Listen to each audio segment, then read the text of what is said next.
Live from the Pathway Studios in Johnston proper. You are live from the path.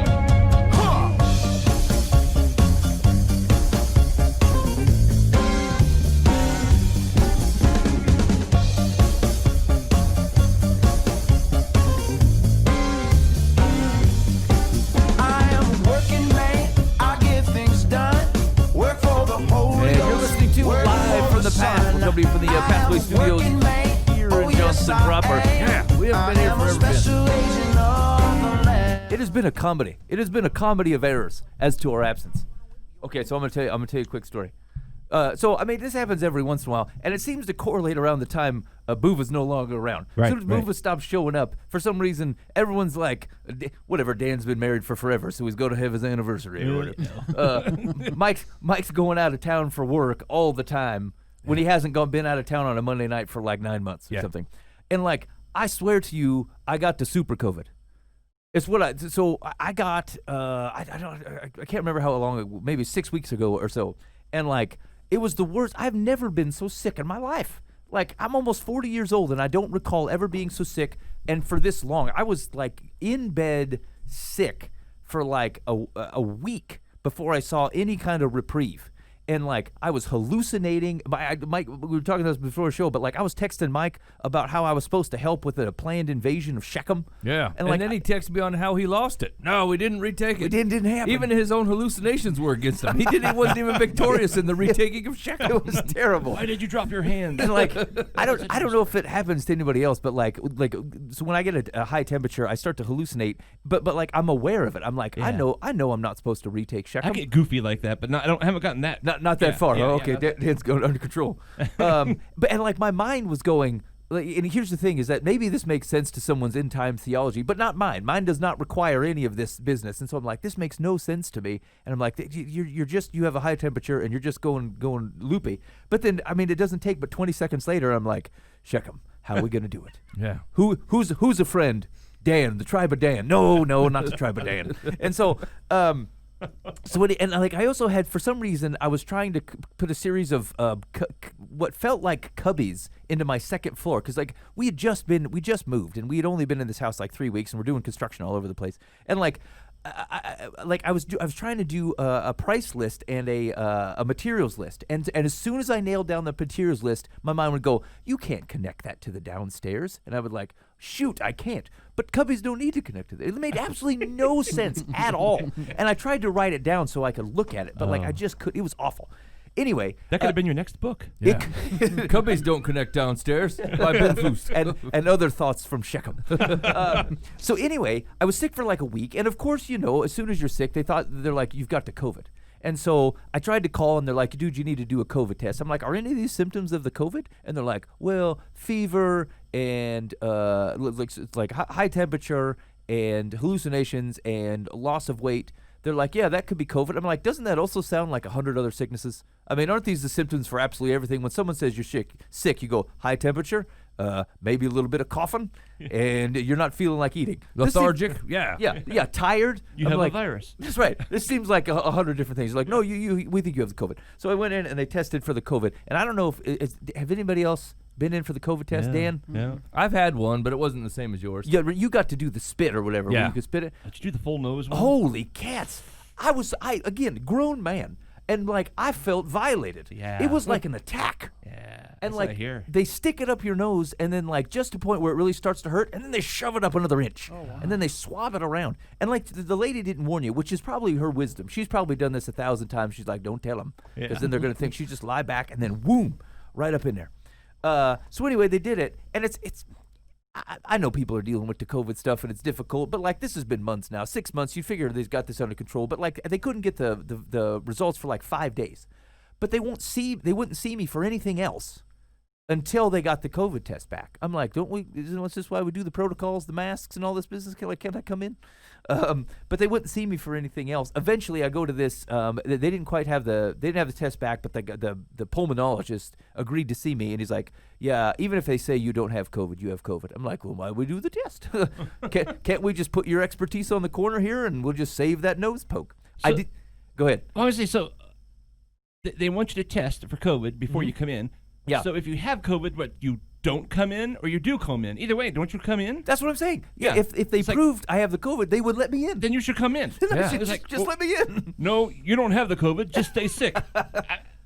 None of this has made sense. There's a break of None logic. it anywhere. I grant that it's new, but there's a break of logic in here somewhere, right? Everywhere. Yeah. Every single where. I mean, Everywhere, all of the wares. the virus only attacks some exits, but not the entrances. It depends on which Walmart exit or entrance. I That's mean, right. it's like, what? Yeah, they led me, like, in fact, I went to another doctor and they said, well, you can come in this way. I'm like, these people are allowed to get the COVID coming in this direction?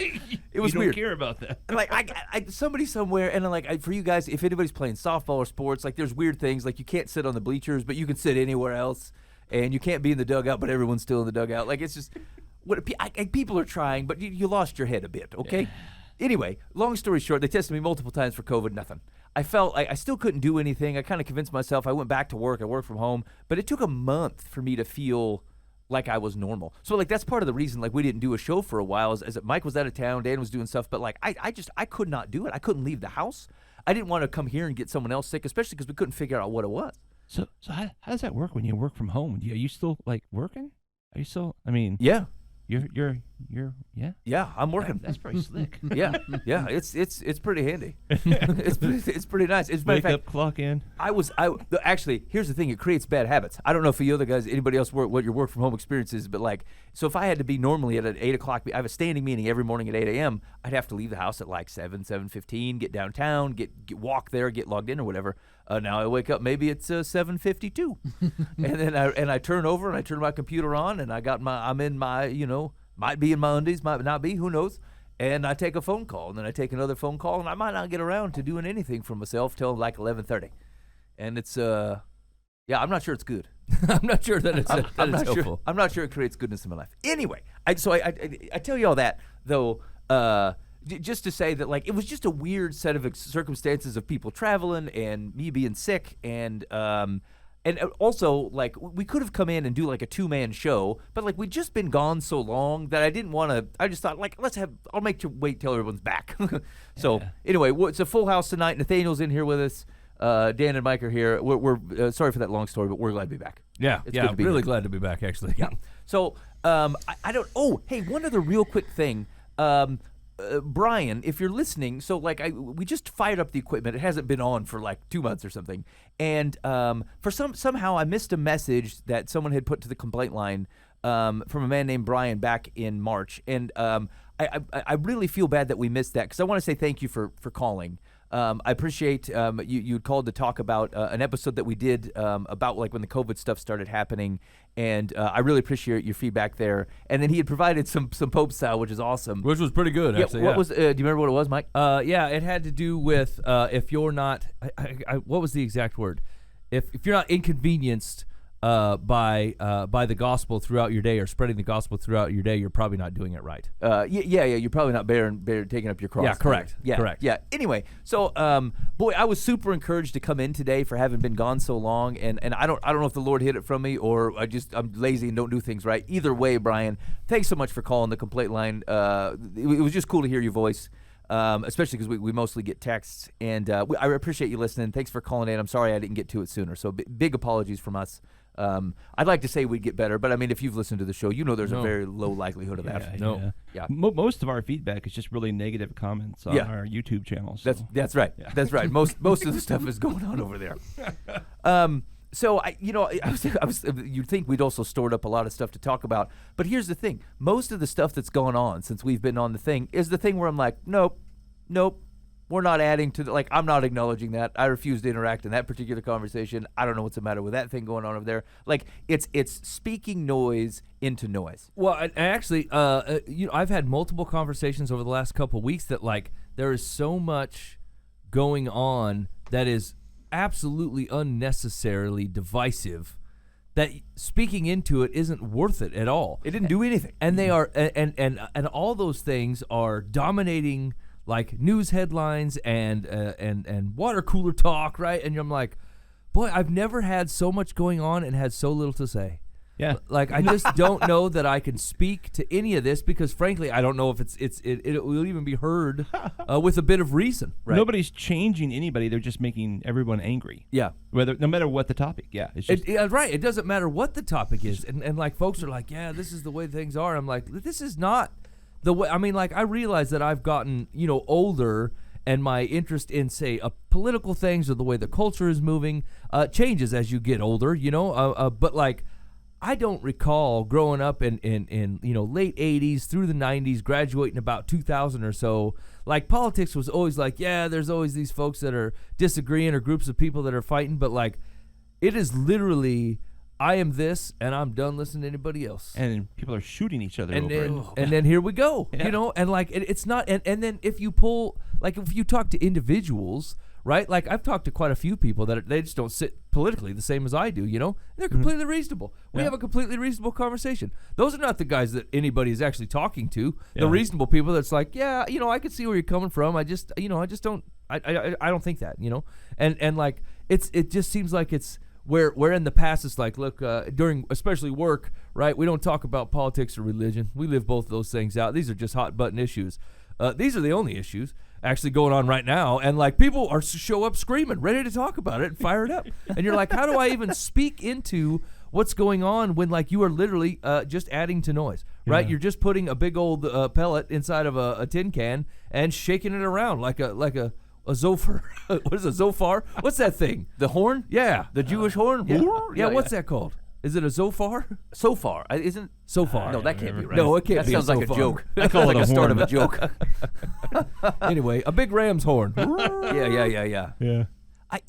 So I did make this note. I remember I was just coming out where I wasn't like delirious, and it was like day 8 of this thing, and I started to make a note. I said, like, I'm gonna write this down, and then I'm gonna look at it like 3 weeks from now and see what I think. And I hate to.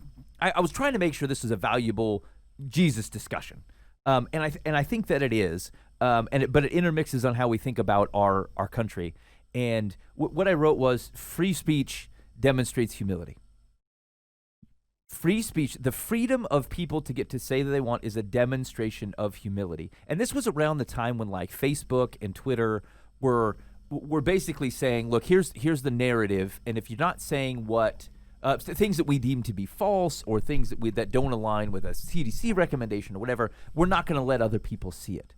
And what I thought of, because I saw that, and I'm like, I mean, whatever. It's a you don't have to be on the platform. You don't like Facebook, don't get on there. Like, here's the deal, capitalists. I love it for all the complaints that no, you don't want communism. We talked about this, I think, like 4 or 5 years ago. But you're a crappy capitalist. If you don't like it, stop going there. Stop using the platform if you don't like it. That you're just like, well, I'll put my money where I want to. Well, you still keep using something and whining about it. And so, for the people who go, hey, who knows about communism in its purest form? It hasn't been tried. I would actually submit to you, capitalists, that you stink at being a capitalist. Yeah. You're not doing a very good job. It's like watching the guys be like, ugh, I'm done with Facebook. And then you posted that onto Facebook. Yeah. You not realize, I mean, you take 3 steps back and go, I feel like it's antithetical to what I'm doing here. But you don't. You put 3 exclamations on it and you ship it out. And you go, yeah. There's some newer platforms out there trying to be, substitutes, and they're even more negative because they're just drawing all the people who are being banned. They're full of those guys. So they're just on fire, and it's just like, I'll spend about 5 minutes and go, nope. So this is crazy, right? But like, I sent a Facebook message to Mark Zuckerberg, and like, knowing he would probably never read it, not a big deal, right? But like, I was reading about how some of his employees they were like banning against him. They're like, hey, we're walking out or whatever.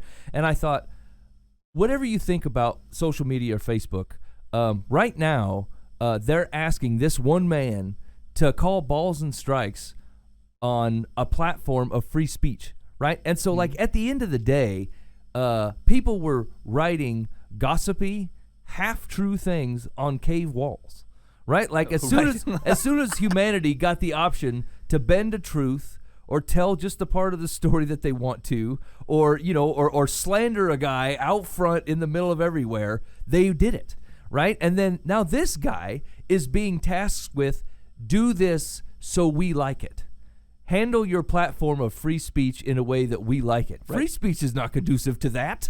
Right. Free speech is not conducive to people going, I love everything about this, right? That's why it's such a big deal, is because what was that really cheesy American president movie where they said like the freedoms in this country is allowing the guy that you hate the most saying the thing you hate the most at the top of his lungs, while you're screaming at the top of yours the exact opposite. Right. That's the gist of it. And so like I wrote the guy, I'm like, look, man, apart from all that's going on, I don't even know you, right? But like at the end of the day, you sit in a very tough seat to call balls and strikes on the way that humanity interacts with itself, right? And then you get put in the chair, whether you chose it or whether you created something that allowed it. You sit right in the middle of humanity going, be referee of how humanity works. I'm like, what a crappy position to be in. Right. So do you realize like that's what they're asking for companies like Facebook and Twitter, and what they're assuming is they're like, hey, at any given moment in time, you know the absolute truth of everything in the world. Now use that to arbitrate what speech is allowed. Right. Yeah. That is what lacks humility, is the thought that can be true. And so what I was sitting there sick, and I'm just making notes into my phone with like no glasses on. And what I said was, restricting speech makes a claim that everything that could ever be known about a topic, either now or in the future, is known fully in this moment. Right? How many times, like as a humanity, have we just been wrong? We were working with the best that we had. Best and brightest minds go, this is how we think it works. And then we learn more about life around us. We learn more about the context of how someone behaved. And like our knowledge gets better. I don't fault, and you should not fault a humanity for trying to work with the best that it was. That was the conversation that Brian called in about. That was the conversation we had about COVID in March. We're like, hey, take it easy. We don't have a lot of information here. You've got fallible humans trying to do the best with what they can. Learn how to deal with that, okay? However, for someone to try to claim absolute certainty to say what we know now is all the truth that would ever be known. Ask people to describe the moral character of JFK during the time of his presidency. And now ask to say, well, what did we know about his moral character now? Well, we learned a lot about from people in his administration and people willing to say things after he's passed away, and it didn't feel like it was dishonoring to him. Like you didn't know everything then, and frankly, you don't know everything now about that man's life. And so it is arrogant. It is arrogant to posture that you personally or any given platform has the means to say, we know what is absolute fact. We know the entire truth right now, and it will never change. Right. And you can't do that face-to-face either. No. Right? Like, we're just talking about a delivery system, right? Like the guy that can write a half-truth or write a misleading thing or whatever, like people do that to your face all the time. Like when you walk into Quick Trip, they're like, hey, man, good to see you. You don't believe that? No, that's not true. He's like, dang it, now I got to go clean the bathroom again. Right? Like, and so like people, I mean, all day, every day are telling you half of a truth or a misleading thing or posturing in some way. Right. And like you're not able to detect this with the God-given attributes that you roll around with every day. And now you want to look at an arbitrator, a man, and ones and zeros and go, arbitrate this for me. Mm-hmm. You're a fool, man. That's a complete sucker's bet. And it's even true. Here's the thing. I know you guys hear it from, regardless of the media you look at, like the media is not telling you a full truth. Now, here's the thing. You're to blame for some of that. You are to blame for some of that. You won't read a 10-page article. You won't. You rely on headlines and a first paragraph of something to communicate to you that you've accepted that as what you consider for your evaluation of truth has been to your own detriment. So yes, the media does do that. And again, like I had nothing else to do. I'm looking at news and I'm looking at two different places. Give me two different headlines for a particular article. And here's the thing. I'm going to tell you this, you folks who are listening to me, you conservative bent folks, if you think that your conservative news provider is not guilty of this, you are a fool. You are a fool. Okay, there were a number of articles where I went through and I said, look, I'm just reading source documentation all day today. Like, I'm going to go read the study. I'm going to go read the court document. And then I looked at like various articles and I'm like, you're lying to me. You told me half a story, conservative news media. Hey, you told me half of a story, liberal news media, mainstream news media. Now, the thing that differs between those two groups is the intent, the way that they're trying to influence you. But you are blind to think that any particular news medium is giving you a full truth. But that's, again, where, like, I know why they do that. Because they're trying to tell you a short story that you'll read. You are to blame for that. if you reject that and say, look, I will only read source documents, I'm not going to rely on someone else to tell me this half story to get my facts, then this wouldn't be a problem for you. But you don't do that. You're to blame for that. I'm sorry. That's your fault. You blame the media all you want to, but until the last time that you looked at some sort of reaction to what everyone was telling you about, hey, here's the studies around the effectiveness of, what is that, HQC or something on COVID. Did you go read the source studies, or did you just read someone's synopsis of it? Because if you didn't read the source studies, I don't care. I'm not listening to you. Because the media only has a few paragraphs to keep your attention. This is your fault. So anyway, the broad point of what I was thinking is like from a Christian perspective, and this is the main problem with how we interact with social media, and it bleeds into how we interact and have conversations with others. It lacks humility. It assumes that at any given moment, you are in full control and handling of all the facts. And you know that's not true.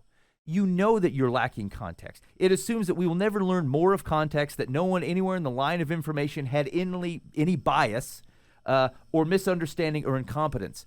These are all humans in any of these things. And so if there's anything to think of before you go spouting off your mouth about the latest facts that you think are irrefutable, that you think no one will ever change, and like the science is settled, this is the brilliant thing about science. The science is never settled.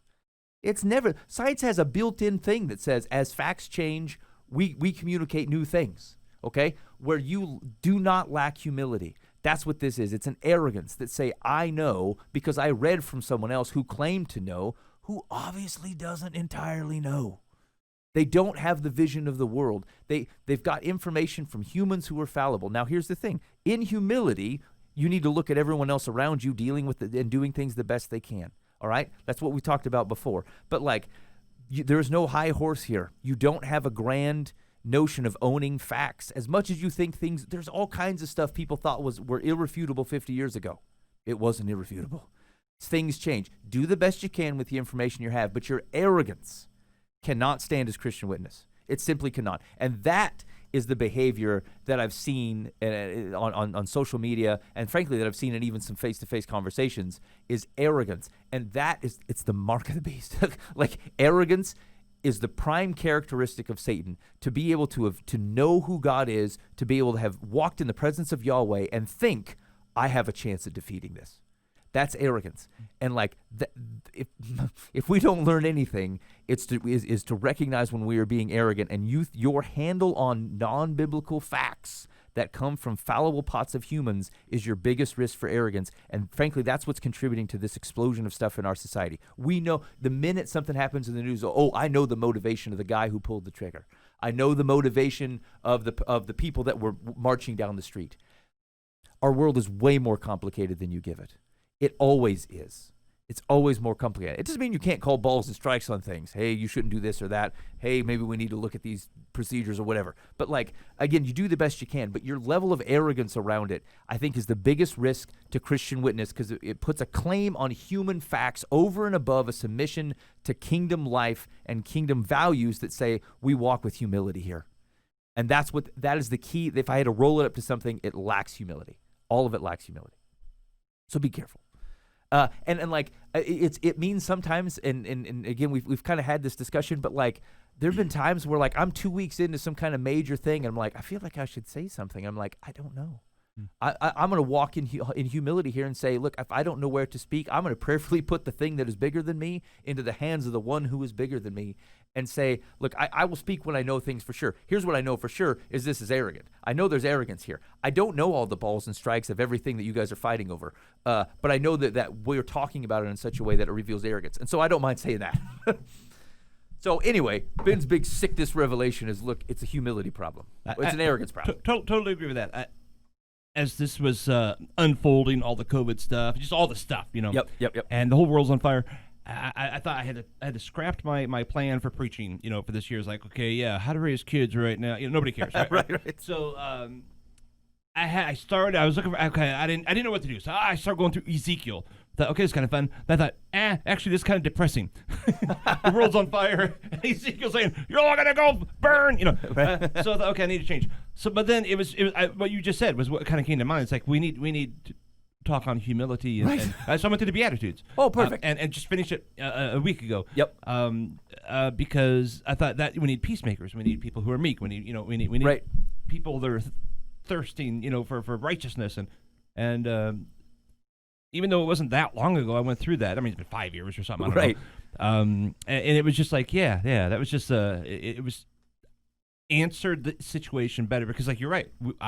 I can't speak for all whatever people, Right. but I can speak for Jesus, and he That's tells us how to.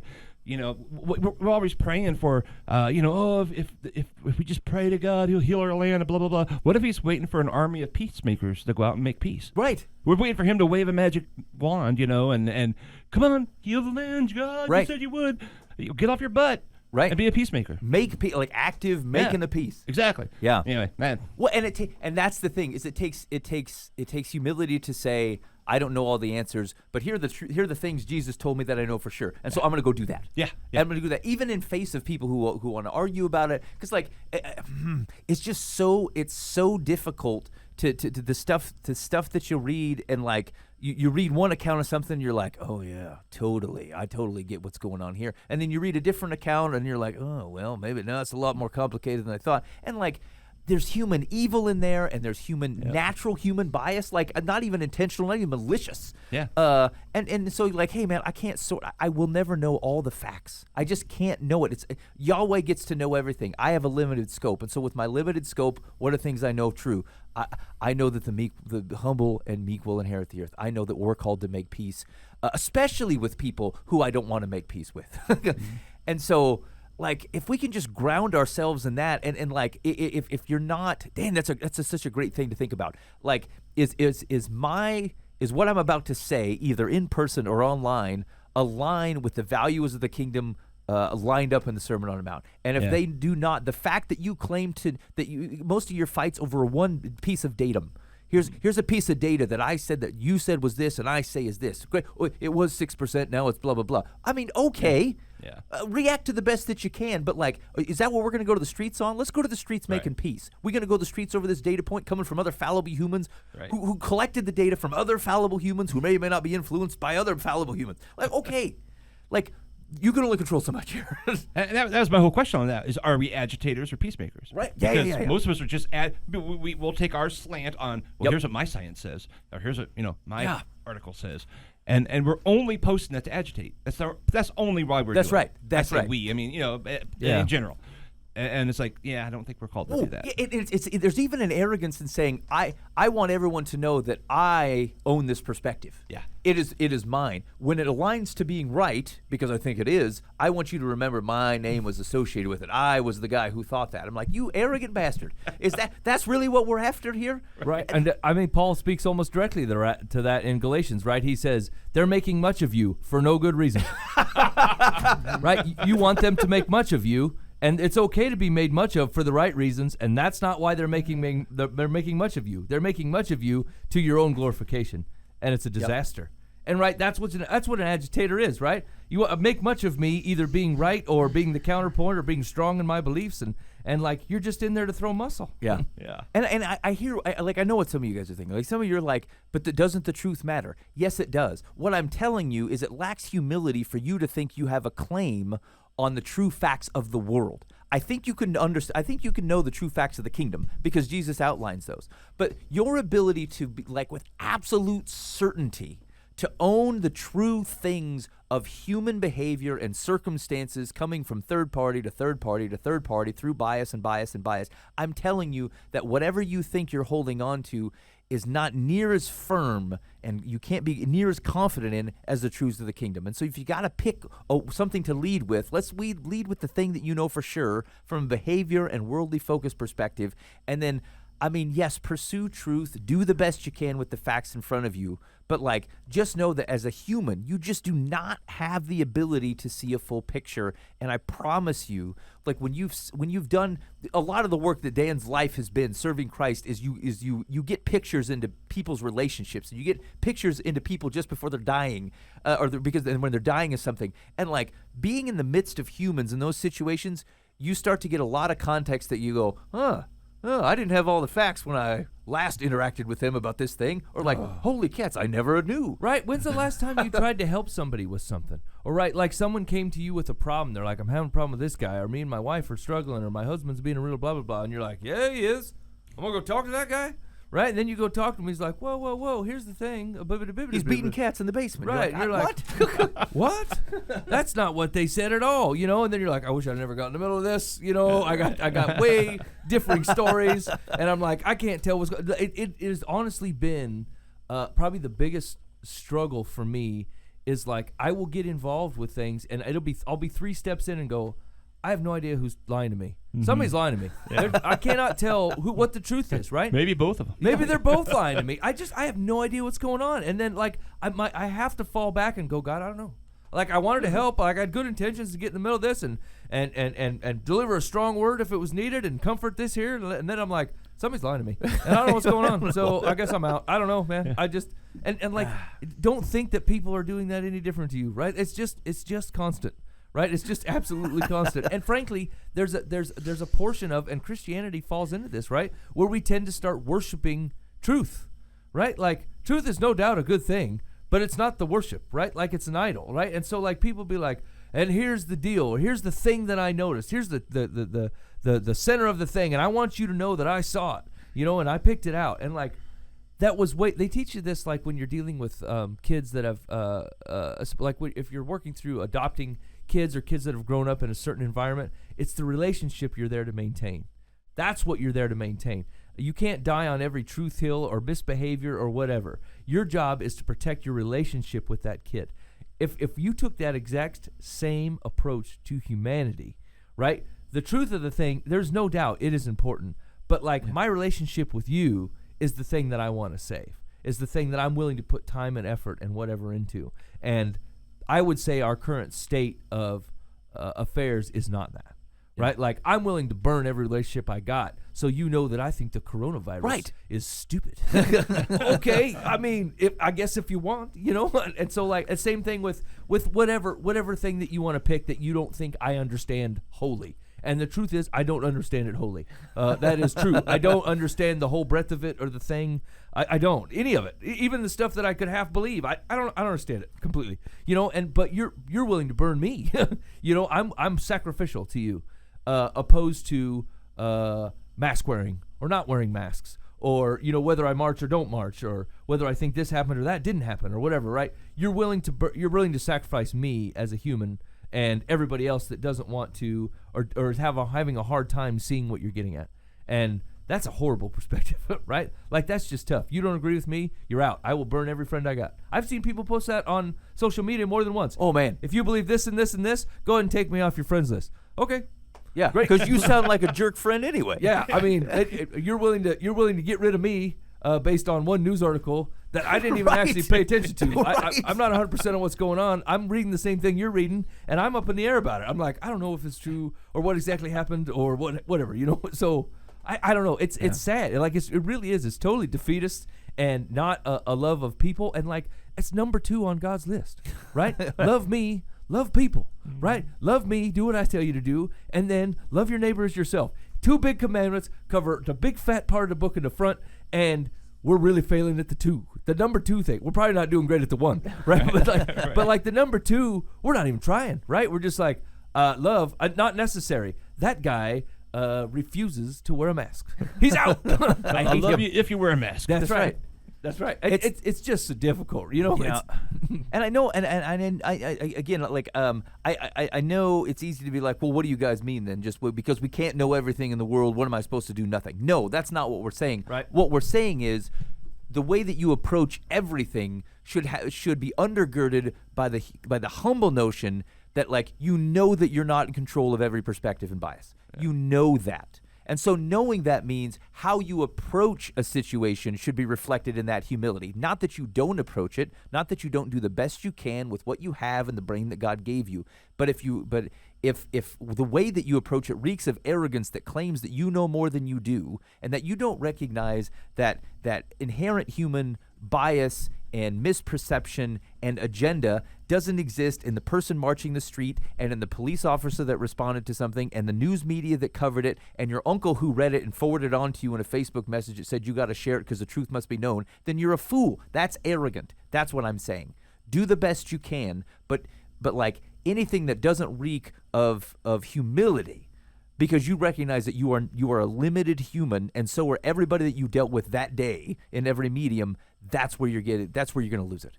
That's what I'm telling you. It's your attitude that approaches any given situation. That's interesting, right? Because like, what's humility look like in some of the big things going on, right?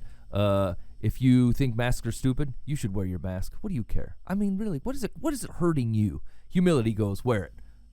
If you should be walking up to every police officer going, man, I'm sorry. I know this is a mess. I really am. I'm sorry. You should be walking up to your black friends and go, man, I'm sorry. I know this is a mess. I'm sorry. This has just got to be rough all the way around.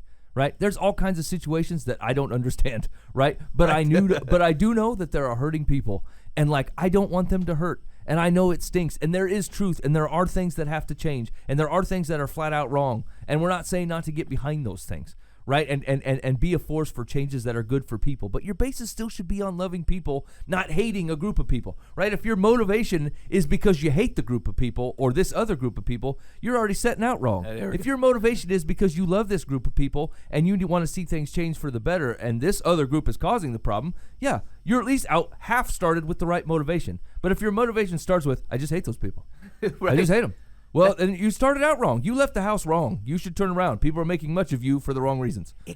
And actually, to the Beatitudes point, it generally costs you something to make peace. Mm-hmm. Make peace requires an effort. It requires. As a matter of fact, this is so weird now that you brought this up. I remember teaching on here. On part of the Beatitudes, and it had to do with making peace. And I remember the story that I had at the time was about it was like Thanksgiving morning, and my wife and my oldest daughter were arguing over their hair. My wife wanted her to have hair a certain way because it was Thanksgiving. We were going somewhere, and like I wanted nothing to do with this conversation. Like I'm not going into that bathroom. This is going to be awful. And I thought, I help broker peace between the ladies in my house, and so I went in there and I brokered peace, and we got people, and people did hair that was close to what people were looking for, and ultimately we left the house in a peaceful situation. And I didn't want any part of walking in the middle of two people arguing. But now I get it. In the realm of what we're talking about, that seems like a shallow example. But like the point being is that like it costs you something. It's easier to sit on the sidelines. And here's the thing: trying to broker some sort of peace between your Dan's been here, Mike's been here, Nathaniel's going to be there, between your daughter and your wife is a very delicate balance. Oh, boy. It is very delicate because like you can come in there going, look, you will listen to your mother, blah blah blah. You're going to have a hard time brokering peace that way. But you can't be like, look, I know your mom's overreacting, so just do this thing. That's not brokering peace either. Yeah. And so, like, it's a difficult thing to walk into because you love both parties and you just hate to see them arguing. And so the point being is that, like, it's wrong to think that it's not going to cost you something. That, like, you don't have to swallow a little bit of yourself. Because here's I'll tell you this, flat out, because my wife doesn't listen to the show. I don't care about the hair. My kids want to go and wear their hair however they on Thanksgiving. I'm like, nobody cares. This is not a big deal to me at all. I don't care. I'm totally on the side of my daughter here.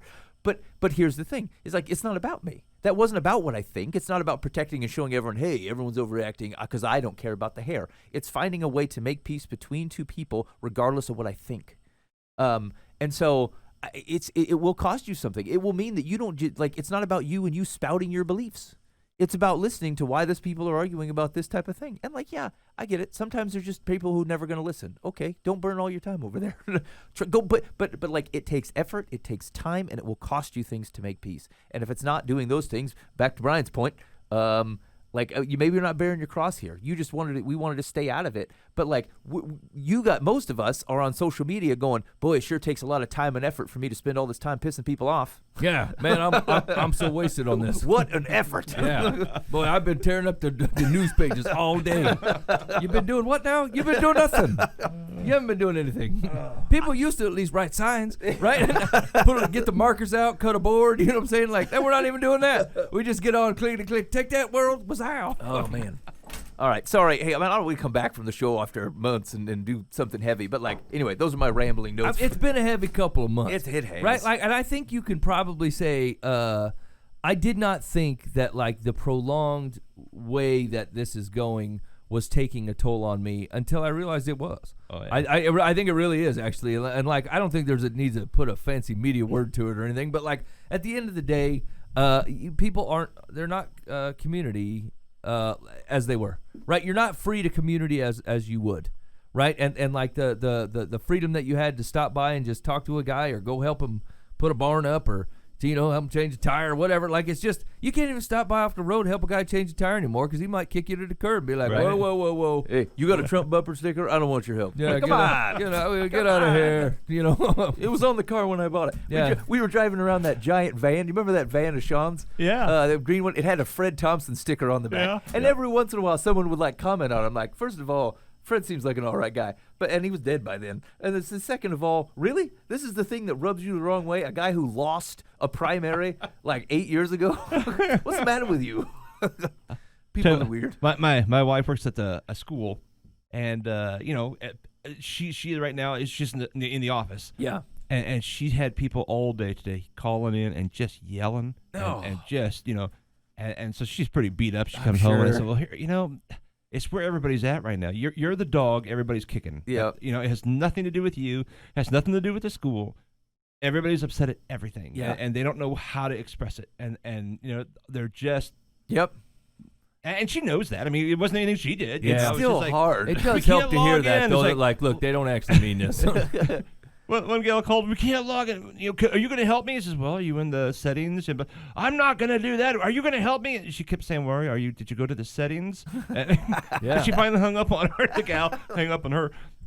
And she's just like, it's just where people are at. Yeah. I They had the just same are. problem, like our girls are doing online school, right? And so like they're like, it turns out like some of the classes can't be done virtually, and so they're like, so they end up having like first, second, and third period online, and then they don't have a class again until sixth period. And I'm like, what time do the periods start? And they're like, nobody answers me. So I email to school. I'm like, look, man, it's easy when you're at the school to just keep rolling into the next one, but like, what time does she hear need the to come back online or whatever? And no, I mean, I get the zeros. No one can answer me. I'm like, what is happening? Why can't I get this simple answer? I'm trying to help the kids show up when they're supposed to. I'm like, well, it's easy. It's sixth period. Well, what time does that start? The world does not work that way. I don't divide my workday up into 7 different sections and just happen to roll into it. I need to know what time to be there. It's early out because that makes it a different time. Yeah, right. And to this day, no one answered me. Right? I got nothing until You got to until call one- my wife and just hang up on her. Yeah. You'll feel better. text me over the documentation. So my daughter finally, they have a day where they ever go in, and she took the wheel.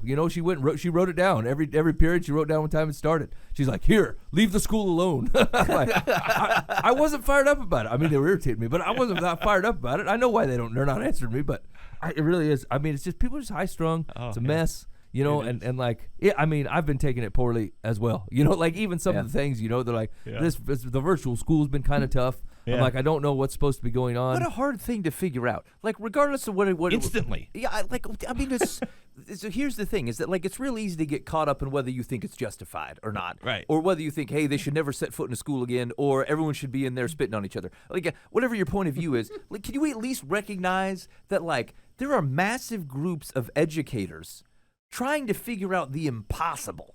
Yeah. Right. In addition to the fact, remember we had this conversation about even we were talking about defunding the police and saying, look, there's probably room to have a conversation of how much are you asking your police to do, to be guidance counselors in addition to people trying to keep other people from committing crime or to find stuff. Like, and we talked to this about educators too, is that one of the main things that happened as soon as the virus, the corona stuff hit, was they're like, hey man, where kids gonna get meals? I'm like, boy.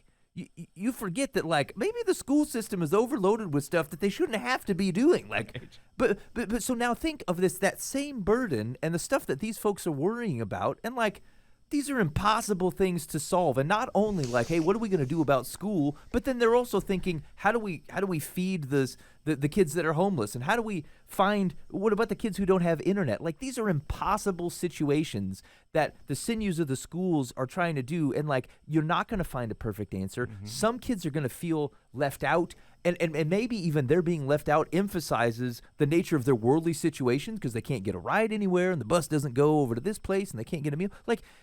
And there's 27 languages taught right. or spoken. Right. And then you got a face mask on, so you don't realize how much you rely on reading lips. Looking at lips, yeah. Yeah, and you're like, and they're speaking muffled. Right. Right. And these are they're so difficult situations. And then you're asking your educators, one, to try to figure this out, to learn a new system, to make it feel like they have confidence in it. And here, this is coming from, we homeschool, but so it's like we're not dealing with any of this. But I'm not an idiot. I totally sympathize with the problems they're trying to solve here, and they're probably stressed out. And then if a teacher's trying to do their best to not seem like they're stressed out, because they have to guide other people and not being stressed. And your pastors are in the same position. They're trying to figure out these situations and then lead you in a way that doesn't make it seem like they're frazzled when they got a lot going on. And so now here's what's funny though about the pastors though. Yeah. We're talking an hour a week. Right? Also true. Yes. Also we're not true. talking 7 hours a day. Right. Of teaching lessons. Because I'm on the preachers groups and they're all going crazy and we're all going to quit. It is overdone. Everybody's yes. terrible. And everybody's going to resign. I'm like, dudes, how'd you like to be a teacher right now? Right. Right. Who has a new sermon every day? Way to and does it finish the 7 race services. well, pastors. No, you know what? I'm out of here. I just can't. I can't do this anymore. This is too much burden to me. You can do anything through Jesus. Yeah. But not an hour a week's live stream. Right. Fixing the preacher problem is you need a laptop and a competent 17-year-old. That's what you need. Right. Yeah, That's right. not the same problem. And it's okay if it's not Hollywood. Right. Reach out to the youth. They'll get you. They'll get you spun right up. You'll be running a show in no time. That's a good point. But again, it just comes down to humility. It is arrogant for you to prioritize all the problems or all the facts that you want to straighten out in the world, and forget that whatever level of disagreement or lack of engagement you have with a bunch of other things going on in the world, as a dad whose family exclusively homeschools and have forever, I can still reasonably look at the public school system as what a burden, what a difficult thing to solve. Those folks have just got to be worn out. Yeah, right. Along with the pitchforks that are outside in the fire. Right. They're like, what did you choose? Boo. That's right. I have no judge. I've seen we dual enroll, and so our kids go attend for 3 or 4 hours in a local school district, and I've seen their return to learn plans. I'm like, good effort. This is a great effort. I know this is not perfect. And you're going to learn as you go, and someone's going to get COVID, and the whole thing's going to blow up. Yeah. But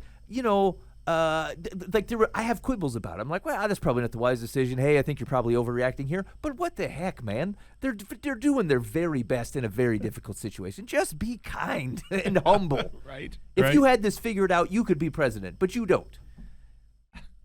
All right. Okay, sorry. A couple funny. I thought these were funny. And now that I look at them, I suppose someone could find them divisive. But I thought these were funny. There was an article, and it said only 3% of U.S. Hispanics use term Latinx. Did anybody see that? No. I don't know what that is. Okay, that was their same reaction. I think you're pronouncing it wrong. How's it said? Latinx. Latinx? I Okay. think so. Okay. This is why Nathaniel's here. Now I get it. Isn't it Latinx? This is why I'm not allowed to use it. They need a space or something. Right. Oh, go ahead, Ben. Wait, hold on. Say it again, Nathaniel. Latinx. Latinx. Okay. So they came up with that. It says Latinx, a gender-neutral term for people of Latino origin, and this is something that AP writers and people who work in the media have come up with. So as not to offend people with the language, right? It's a gender neutral term, so they don't say Latino or Latina. Okay, I mean, there's also functional needs for it. That way, you don't have to go Latinos and Latinas. So I get it. That's what there's a double mix. But it's so funny is that people come up with those. The people to whom this applies for. It says a survey conducted in Spanish and English in the United States in December 2019 showed that only 23% of Hispanic or Latino adults surveyed even knew about the term. So this term was for them to honor them or to not offend them, and 23% had even heard of it, and only 3% said they describes themselves using that term, while 76% said they never heard of it. And I thought here's the deal: there is a notion of looking out at the world, going, "Oh, we will be gracious to these people and we will honor them using this," and then they go, "I don't care about this at all. This means absolutely nothing. You're protecting me for something that means nothing to me." This same thing happens. There was an article today about Adele wearing some sort of there's a festival in Notting Hill, and Adele the singer would generally go to this thing, and it had it was about celebrating Jamaican heritage or whatever. It's when they talk about people doing hairstyles and dress for cultural appropriation. I saw the same thing about some girl who wore an Asian style dress to prom, and people were all up in arms. And until they asked, in fact, I think we might have talked about this on the show. They a bunch of American folks were all up in arms about the cultural appropriation of the dress, and then they went to 100 different people in China, and to a man and lady, 100 Chinese people go, "Hey, that's awesome.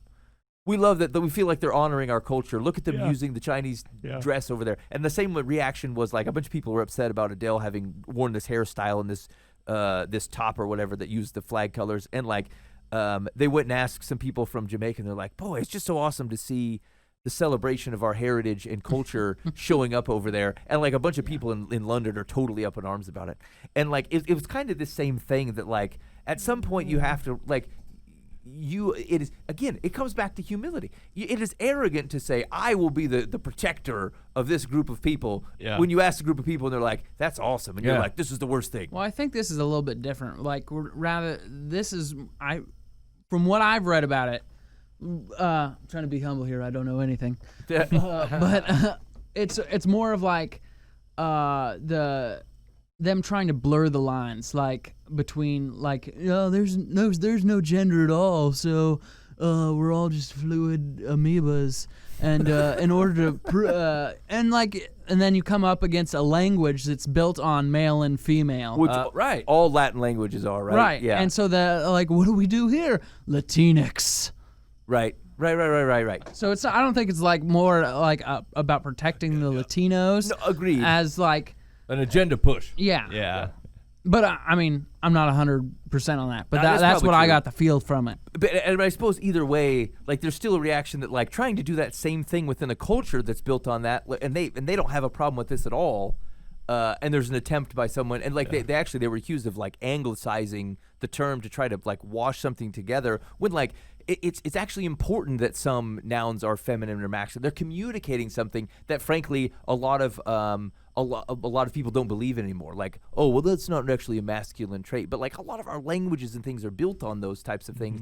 And you do miss some nuances of communication if you reject that's what those things are coming from. I thought the article was funny. I thought someone put a lot of time and effort to do this. And then the people who were supposed to be a part of it are like, boy, I've just never heard of that at all. Yeah. And it means nothing to me. They never show that in the interview, right? They're like, so we asked blah, blah, blah, blah, blah, blah, blah. And they're like, I don't care at all. This is not of any consequence to me. I'll see you. Hey, so this is another article I saw, and I thought, boy. And here's the thing: these particular articles, I like them because they're on both ends of the spectrum, as they rile up the two different groups of people. But like, there was an article that said Idaho church removes divisive and hurtful stained glass Robert E. Lee window in a church. Now, what's the first thing that occurs to you?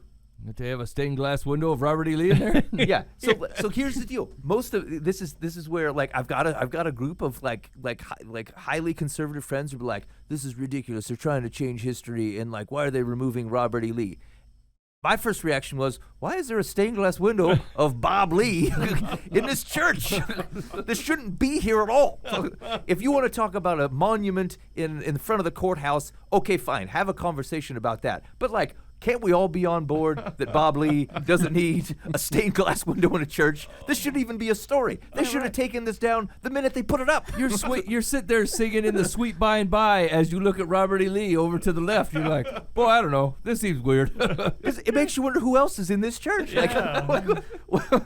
So, which is so weird. It's in the First United Methodist Church, and I thought, like, of all the people to be in the window in the United Methodist Church, Robert Lee. What's next? We're gonna have to take Socrates down. But it's so funny because, like I said, Idaho church removed a stained glass window featuring Confederate General Robert E. Lee last week after voting in June to modify the image that some found divisive and hurtful. Here's they put a hat on him or something. It's not him no more. It's Paul. Ooh, wait a minute. This is great. It says First United Methodist Church in Boise, Idaho, also known as the Cathedral of the Rockies. Dan, do you have a catchphrase for your church? No.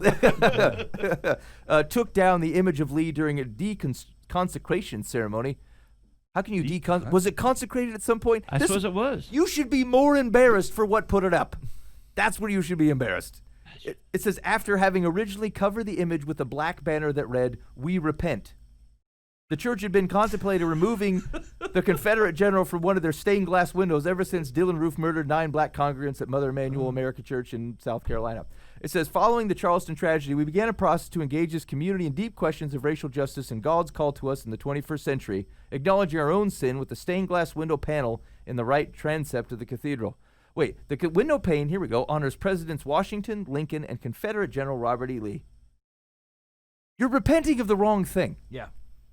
We I mean, should- you were wrong about the first thing, Yeah, true. we but- repent for having created any type of monument to anybody else within the house of the Lord of any sort of political figure. I don't care who it is or how great you thought they were. You should have. Yeah, graven images and all. What a defiant heck. Yeah. I mean, I don't know how that sniffed right when it got put up. And like, I don't know why the shooting, I mean, granted, it was a tragedy, right? But like, why did that tick any bells, right? Like, hey, by the way, we also have a We need to human do engraved something. on the glass. Do you think that's wrong? No, that's not wrong at all. Okay, now it's wrong. Really? What? I mean, there's nothing about that should have changed your thought process. It was always wrong. They say there are several things that we know to be true, the church said. Here we go. We recognize this section of our window is more than a benign historical marker. For many of God's children, it is an obstacle to worship in a sacred space. Yes. Yes, I would agree. For every reason that you're not going to name here, but it shouldn't have been there in the first place. That's where you should repent. I've just never heard of such a thing. This is just blowing my mind. So why would this ever happen? Doesn't it sound like somebody paid for it? They're like, look, man, I will pay for this stained glass gotcha. window, but I want the 3 pillars America. You know what I'm saying? Yeah, And yeah. Robert E. Lee in there. Robert E. Lee? Yeah. Put him up there. Washington, Lincoln, the loser of the Civil War. Lincoln, yeah, Right. I mean, what? I mean, I mean, there's so many questions. here's the deal. And people are like, well, he was a Christian. I know lots of Christians. I can't speak. I've never met the man. Again, I don't have an entire hold on facts on Robert E. Lee, but I'll tell you this much. He shouldn't be in a stained glass window in a church for any reason. Yeah. And neither should George Washington. Yeah, I love my Washington. Who's best known, by the way, for their political attributes, right? It's not like you're reading about these fellas in Fox's Book of Martyrs, right? Right. Like their acumen, the reason you know them is because they're foundation of a nation and a political process, and that's the only reason you know any 3 of them, right? None of them died in service of Calcutta. You know what I'm saying? Like it's crazy. I was in Philadelphia, I don't know, a couple of years ago, whatever it was, and sat in one of a pew that was they would rent them by the year, right? So that's how they knew it was like so and so's pew. So I sat in George Washington's pew, and it was really kind of cool to think, wow, George Washington, actually, this was Right. like his family sat here. But never did I even think what they need is a stained glass window or maybe a statue or something. I Right. mean, it's like that was just kind of a cool historical thing, you know? Right. And I just don't know where they came from. Right. Boy, it's crazy. Yeah, we're we're gonna build a new church building, get the sanctuary set up, and we could get a velvet Ronald Reagan put up in the back to really seal the deal in here. And Elvis, he sang some gospel songs. Get one of those jelly bean murals.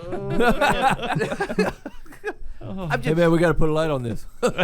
here's the thing. So here's the thing. If you're looking at life through the purity of the gospel, like you don't need events around you to cause this to go. Like, how does it not occur to anybody over the last 50 years to look up at Mr. Lee and go, one of these things doesn't belong here? Why is George Washington in here? I just don't. Yeah, it's just a total blindness to not realize, like, you missed this the day you put it up. It doesn't have anything to do with the cultural context of whatever you think that followed. He shouldn't have been there to begin with. It is something to keep in mind, though, is when you hear other people talk about why they are struggling with Christianity, realize that like there are We do this. we do this right. Like there's an elbow and a left hip socket that acts like this, you know, and you're like the body is. I thought we had this all tucked up, but let's go over this again. Okay, we don't put soldiers or political rivals in stained glass to be immortalized in God's house. We just don't do that. Where you thought it would be a given, you find out things like it was not a given. Ah, man, okay, we got to go back through this. This is where Paul goes, and we're still on the milk. Okay, fine. I see we're still on the milk. All right, well, let's fire this up again. Oh, man. It was a total surprise because, like, I read that, and there was, of course, there were a bunch of comments after the article, and not one person goes, hey, that shouldn't have been there at all. I'm like, what? What? How are 100 people talking about this? And what we're saying is, oh, I don't think Dylan Roof was a white supremacist. I don't care. He was a murderer. Have a reaction to that. Weep with those who weep, all right? But if there's something systemic leading to this, figure out ways to be part of making peace. That has nothing to do with some kind of goofball church who put up Robert E. Lee. Yeah, Like, you missed it. we missed it. Yeah, we We're missed fighting it. the wrong thing. Yep. We 'Cause- made peace with a window. I mean, I've never been in a church with a stained glass window, so I'm not. That's not my tradition. I don't get it. I'll look at them and think, oh, that's kind of cool, but also I'm like, I don't really like them, right? Yeah, you don't know. Yeah. But usually when churches that have them, they're pretty excited about their windows, and Yep. there's always a story, and it's There's like a story. it's a really important story. So yeah, this wasn't like some designer said, "Hey, I've got some glass. It happens to look like, Yeah. I mean, this is very intentional, and it was commissioned, and it happened. Yeah. And everybody knew the story, and they told the story, I'm sure, over many years. Right. And This is where we came from. You got to realize our history. And like once again, you're misidentifying yourself, right? You're the engrafted branch. Where you came from was Israel. Israel. Right? Yeah, you came from a long line of Gentile sinners, and we were saved from that. We put that on the glass. That's the stuff that we put Yeah. up in the glass. You might as well render a picture of Chuck, modern day Chuck. Put him up there if you want to remind him of yourself. It's and it's a good point though. Is that like you've been and seen some of those historical churches, and like whatever your perspective is on what you might consider to be an excess in architecture around, say, Catholic churches in many places. I'll tell you this: you talk to the rector of that Catholic church, and they're going to look to you and say, "Look at these. That's the Apostle Paul when he met Jesus in the blah blah blah. Here's the Stations of the Cross or whatever. Like those things do pull you back into a biblical story. They're not telling you something outside of the biblical story.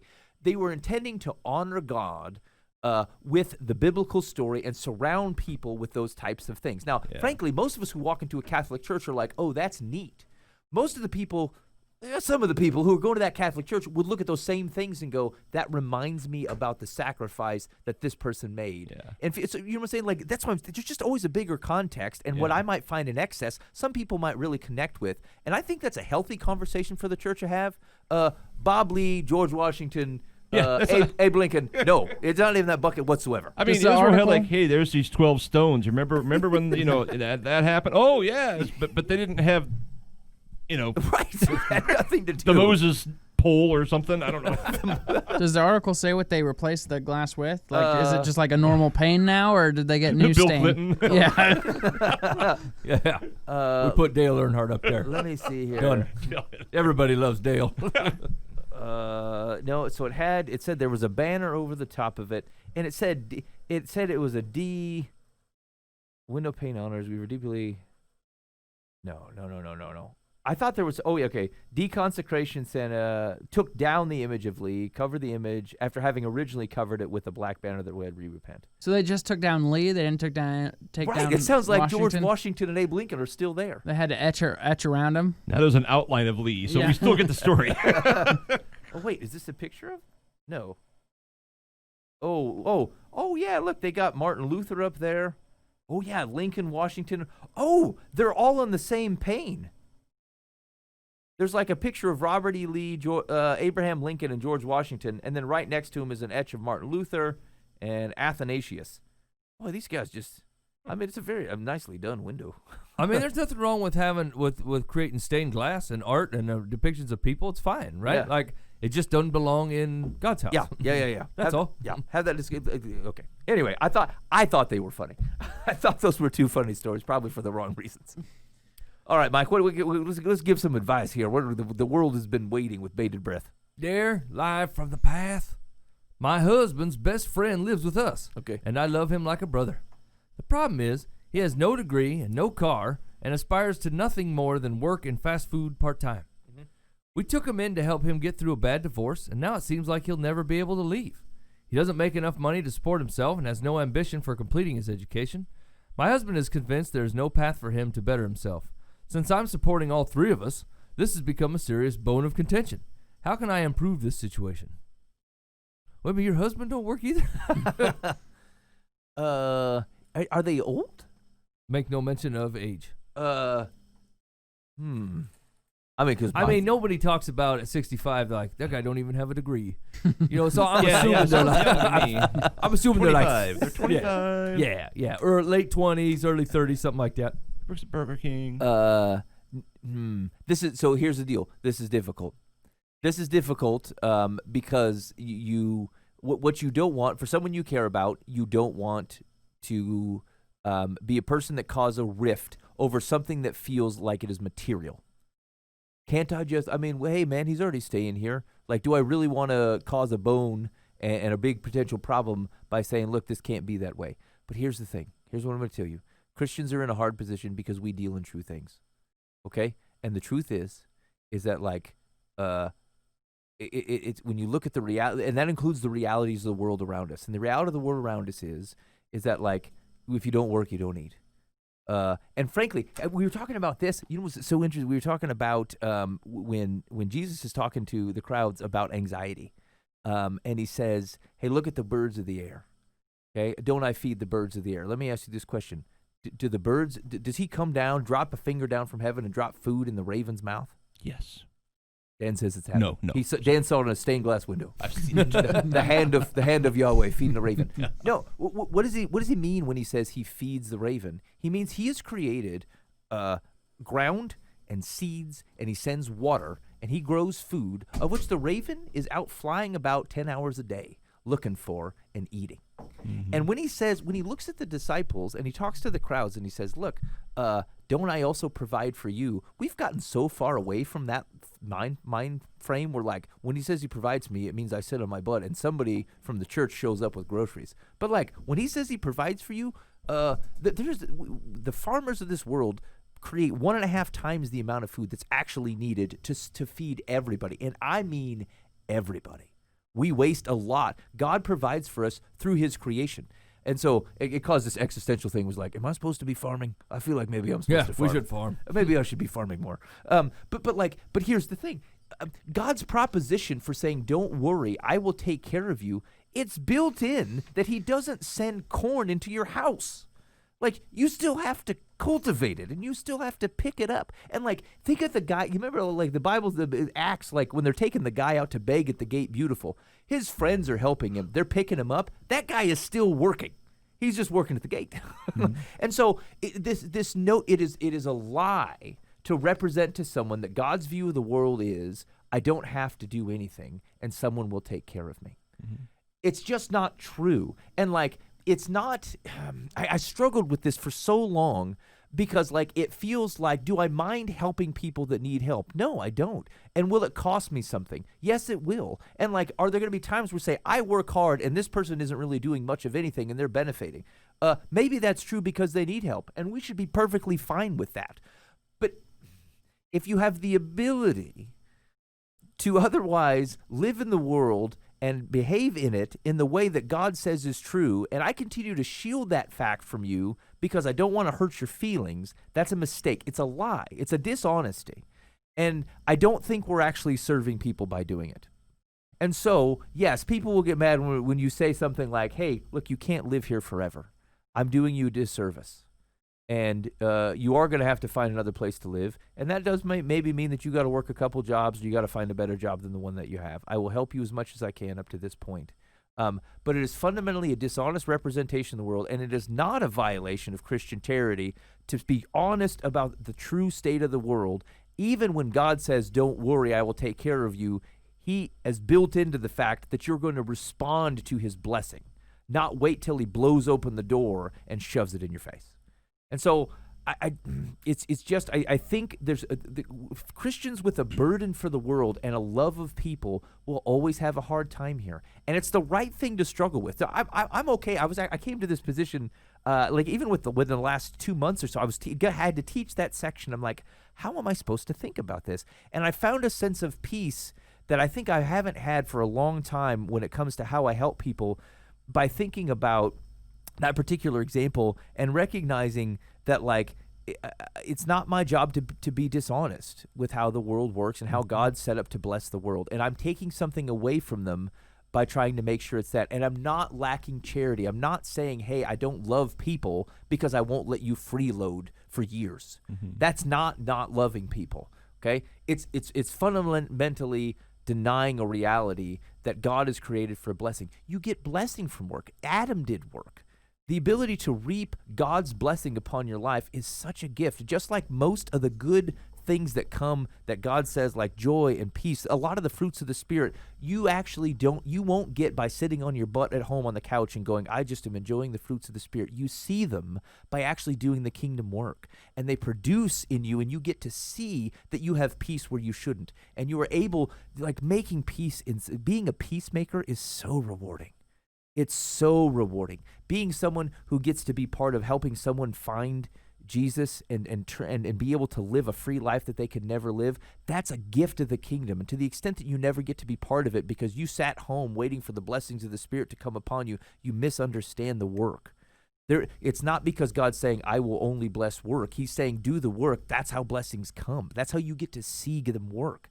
And so, I know, sorry, tirade, but like, all that to say is that no, it's not uncharitable, and at least from a Christian perspective, you're not actually helping people by continuing to support a untrue view of the world or an untrue view of God's blessings. A much shorter version. Sorry. No, that was good stuff. It is yeah. You started out, at least your husband did, to help.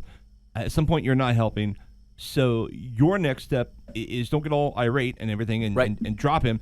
How about you all get together and develop an exit plan? Here's a path that includes this is how you live in the real world. Yep. Yes. Agreed. Yeah. You can't, and that's a good point, Dan. Is that like once you come, it's not fair to get sick of it and take it out on the person. Yeah. No, I'm done. Yeah. That's not going to work. Like you're still a peacemaker. You are still helping them, and you're helping them live in a real world. And so there has to be a path to that.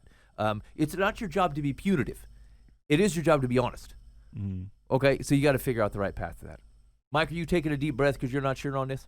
No, I think it's just a hard truth. I think it's a hard truth to walk in and deliver, and I think on the whole, a lot of people that are in a situation like this, like, they have a level of reality that's not tenable to them.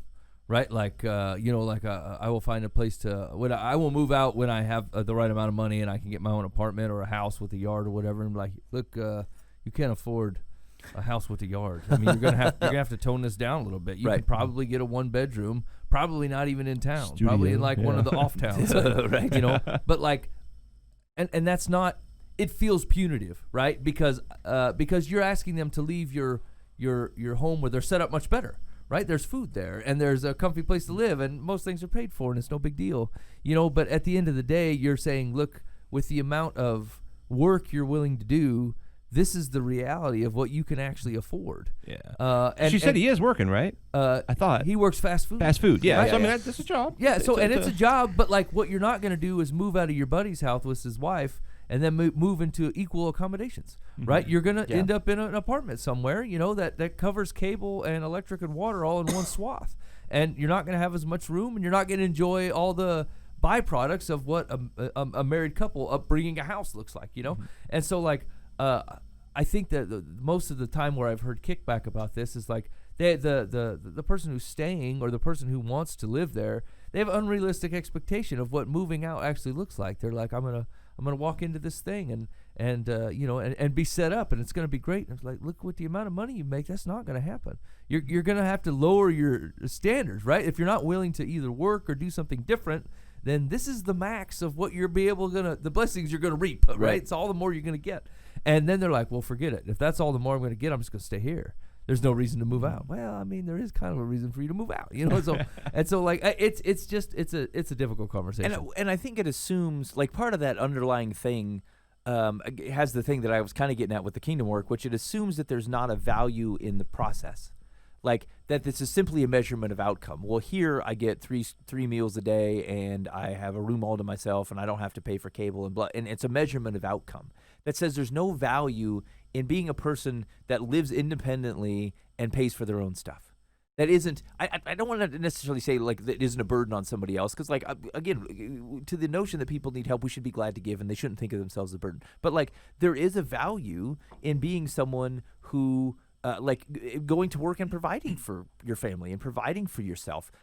There's a self-confidence thing in there. There was a recognition of contributing something positive into the world, of being able to take the things that God has blessed you with, even minimally, and help other people with it. And so, like, and a way that God has designed the world to work, right? Like, he fires up 2 humans and puts them to work, right? And so, like, there's a thought process that, like, because of the systems we have set up in place within our country, it's optional, right? Because the systems will catch you, and like, was not God's initial intention. I'm saying, and I think, that's the point. You're missing out on the part of the blessing of God's design. And I know it's hard to, on the other side of this, when you might be hearing that from a person who seems to be doing just fine. But frankly, I might appeal to you that a lot of the folks who are in a much better position than other folks like this have actually been doing that very thing. they've been working for a while. They have like, and there are blessings. And I don't mean like necessarily material benefits, although there's parts of that. But like being able to like, I'll just in my own personal situation, we have just recently reached a point where like I have the ability, even on a monthly basis, like I don't even like I have the ability to help people and not go, oh, I wonder if this is gonna mean I scheduled the water bill. I just moved into a new house, and I finally agreed after 15 years of marriage to let them automatically take the money out for the water bill. I have refused that because I'm like, you never know. I might not pay the water bill this month. Yeah. And I looked at my wife and I said, you'll never believe it, woman. I scheduled the water bill. I said they can take it whenever they want. Now, part of that is because I'm on well water and on I'm not on paying sewer, so it's only like $40 a month. It's a little cheaper. But like there's just a level there where like we've done whatever it is for the last 15 years, and if someone goes, hey man, I need help, I can go, I have it today. I can help. Let's do it. I can help, and it's not going to mean that I can't pay the water bill. And I'm all right not paying the water bill in service of the Lord. I don't particularly care. But like, but that's the point. And like, it's a real blessing to be in that situation and to be able to help someone in that type of way without having to worry about those types of things. And so, But do you know how many hours you had to work? 15 years worth. Right. Right, 15 years work to be able to position. That's It's right. not a thing that just befell you. God was faithful and blessed the work of your hands, right? But like you had to continue to work, and you would not be in that position Right. as you lay back and like it's, And the longer you sit in a fast food setting, the longer that delays. Right. I mean, Yep. it's that's not what that job is designed for. right. Now, Nathaniel, you ever been in this position where like you intended to help someone to keep them on their feet or whatever short term, and it ended up being a much longer term commitment than you expected? Well, one time I had knew a fella who he came looking around for some dinero. He was a little short on cash. Yeah.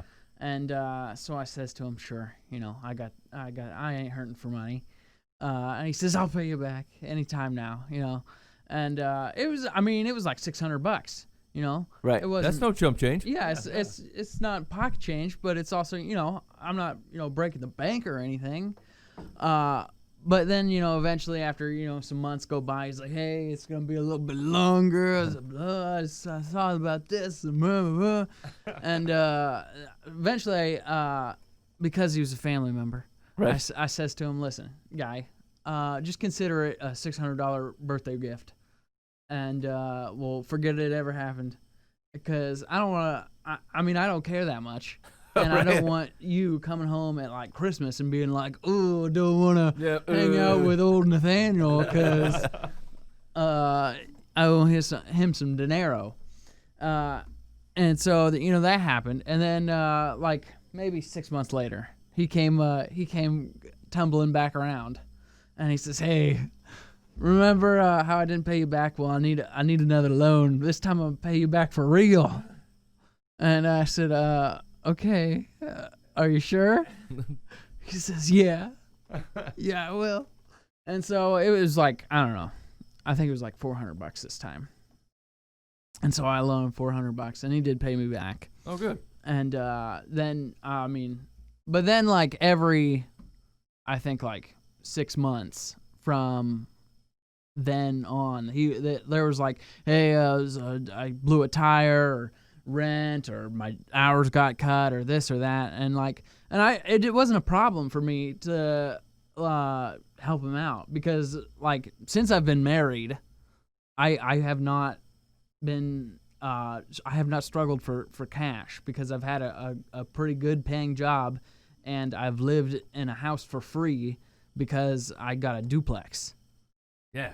And so like, it was not a difficult situation for me, but I just did not expect upon that initial 600 bones that it was going to be a 6 month cycle of. Yeah, that is true. On the offset, you're like, absolutely. Yeah, there's no question here. And then by the second one, you're like, well, it feels like it might be starting to be a pattern, but like, we'll tuck it up. It'll be handled, no problem, And then like by the time you're on number 7, you're like, I feel like some fundamental changes might need to happen. Plus, like at that point, I was like, well, okay, what am I funding now? Yeah. Like, because I'm not even 100% sure, And even if it is going towards what you're saying it's going towards, I'm not like sure I agree with that either.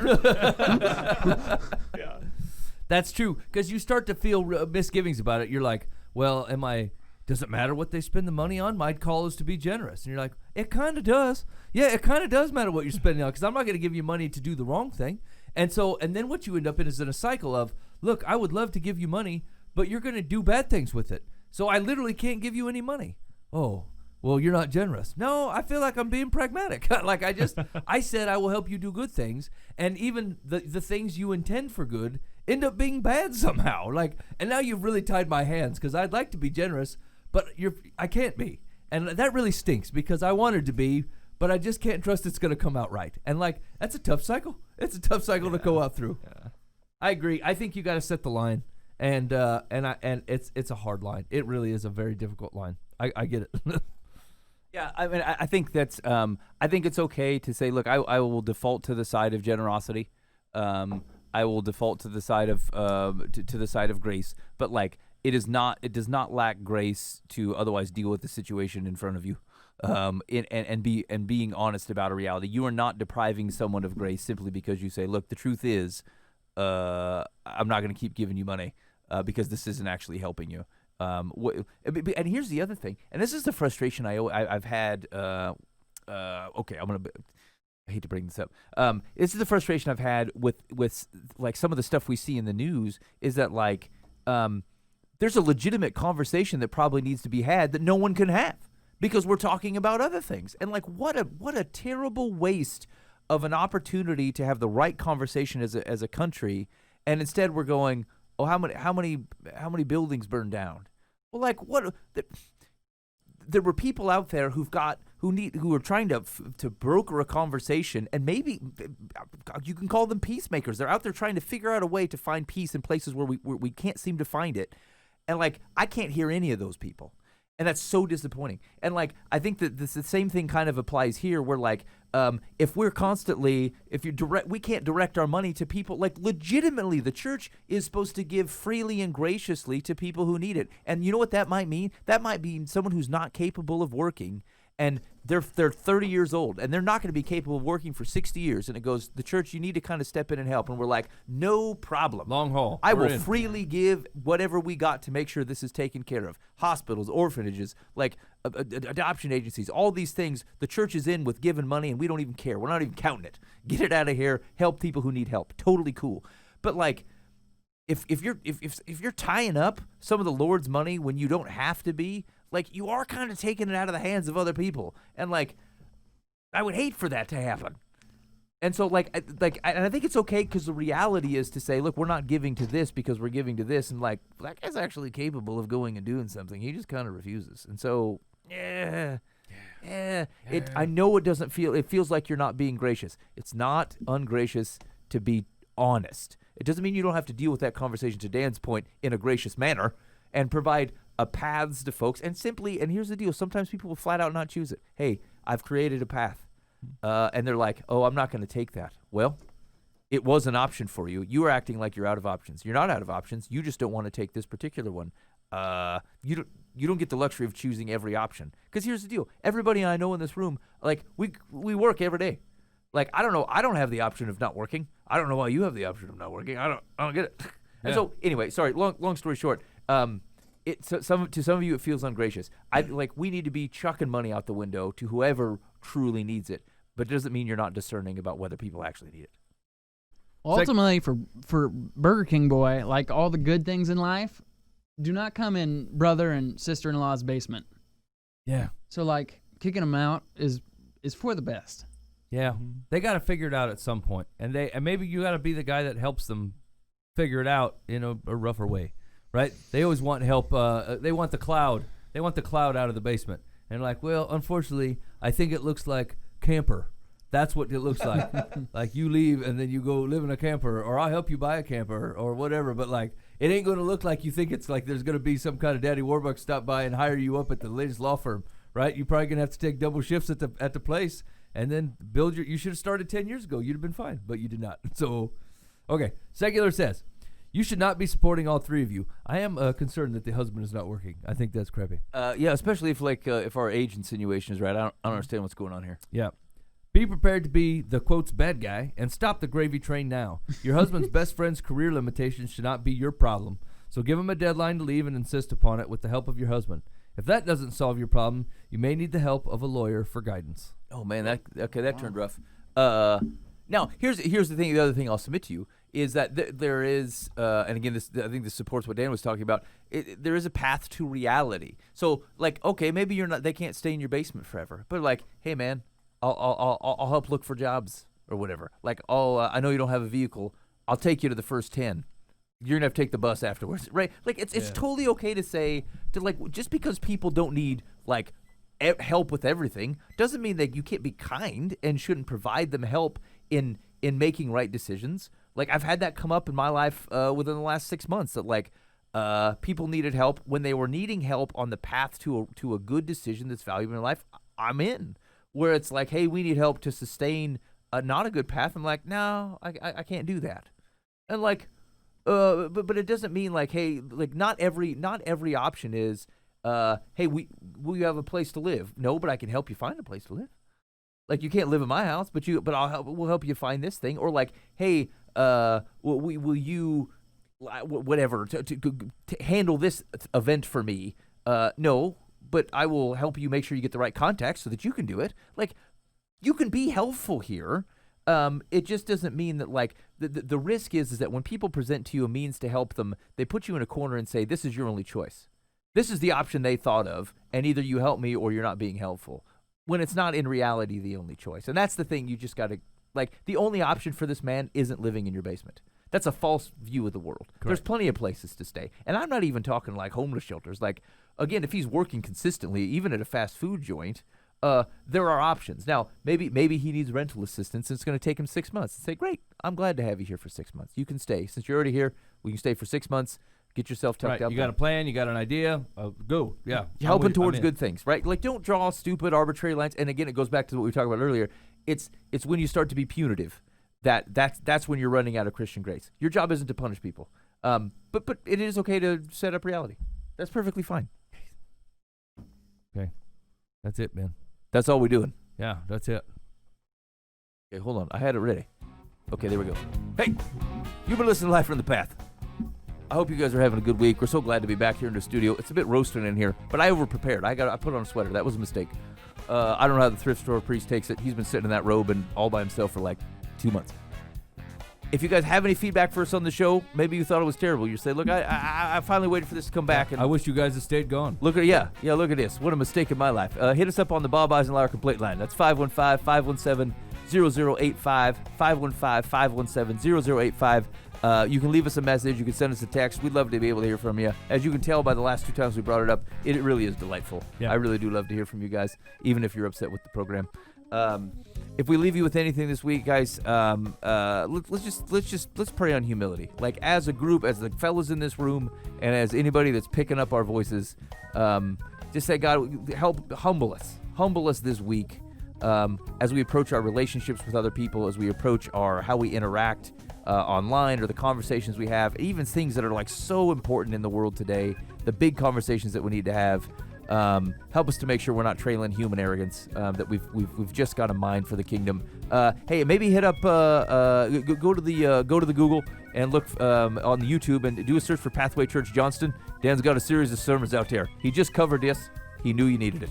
Oh man, are they going to be awful? Dan, are you wearing a funky shirt? They're wonderful. Yeah, okay, no, top notch. They're fantastic. Yeah. Robert E. Lee would convert to Christianity. He would be. All right, guys. Thanks for hanging out with us on Live from the Path. We will see you hopefully next week. In the meantime, be faithful in the means. God will handle the ends. You've been listening to Live from the Path.